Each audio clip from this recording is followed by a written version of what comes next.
How effective is the combination of your main media product and ancillary tasks? Richard Dyer came up with the idea that all artists have a certain style image, which is usually seen through their videos, website and digipack. Style image helps them appeal to a certain audience, whether this be mainstream or niche. The ways in which this is achieved is the way that the ways they do not present themselves, but also the way they show and sell their media products. Having a style image means that the artists can have a stronger connection to their audience, as maybe consumers feel that they can relate to them as they dress the same or have similar style as the artists.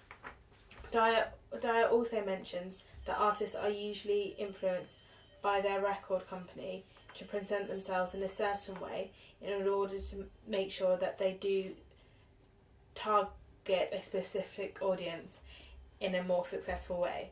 They also look into the work of Negus, who talked about organic and synthetic artists.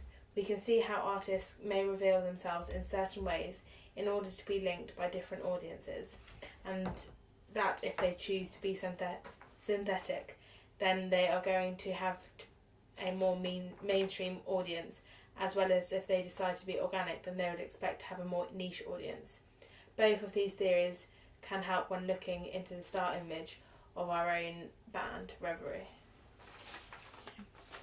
We knew that the style image of our band would be indie and also quite grungy, and therefore we kept this in mind when creating our music video. We knew that we would be creating a project that would be of interest to a more niche audience, and therefore we decided to keep the overall look quite desaturated, which made it come across dark and grungy.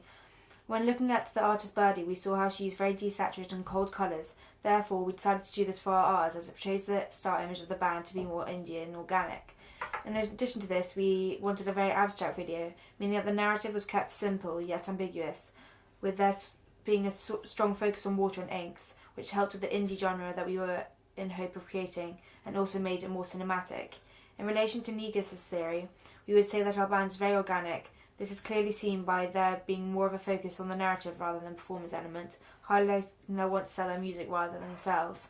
Plus, even when the band is on screen, they are hidden by the multicoloured inks, which adds to this idea.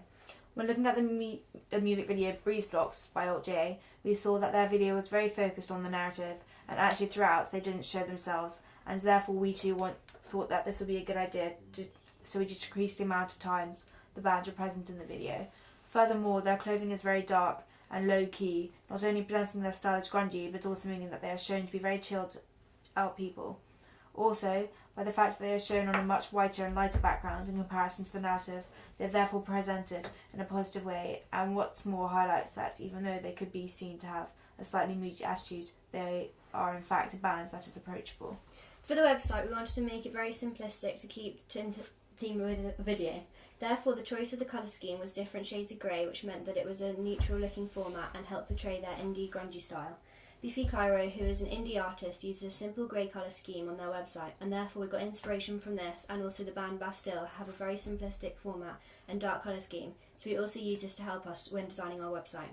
What's more, the behind scenes page meant that the band is presented as very open and willing to share everything that goes on to their audience, and this then creates a community online, as everybody can keep up to date where the band is and what they're up to. The images of the band present them as close, and also as they're smiling, this helps to show the viewers of their easygoing and carefree attitude. The images on their homepage aren't all of just the band and include one of the shoot day of the music video, which again suggests the band want to focus on what they make rather than themselves, clarifying them as an organic artist. The digipack again keeps in theme with the music video on the website. This is because there is a clear, abstract and indie theme which is kept throughout. In addition, the font is the same and as the one used on the website. However, after looking at 4AD, which is where the original artists of our track are from, we saw that this record company is famous for their album artwork, and particularly Van Oliver's album. And when looking at this, we saw that there was the inclusion of colour, and this actually made the album look more interesting. Therefore, as a product to sell, we thought that we would do the same with our digipack, so we included the image of different inks being dropped into water as our back cover, and also in Photoshop we made it look as if there was a multicoloured inks being dropped down over the artist. This also made a strong link to our music video. As for the front cover, we wanted to keep it very simple, therefore it was an image of a girl in a bath, which again linked to the music video nicely, and the fact that it was desaturated made it appear very grey in colour, which kept the theme of the star image of the band. The overall look that was achieved through the music video website Digipack was kept constant throughout, and 3 products which helped us to achieve stronger star image and therefore a much more clear target audience.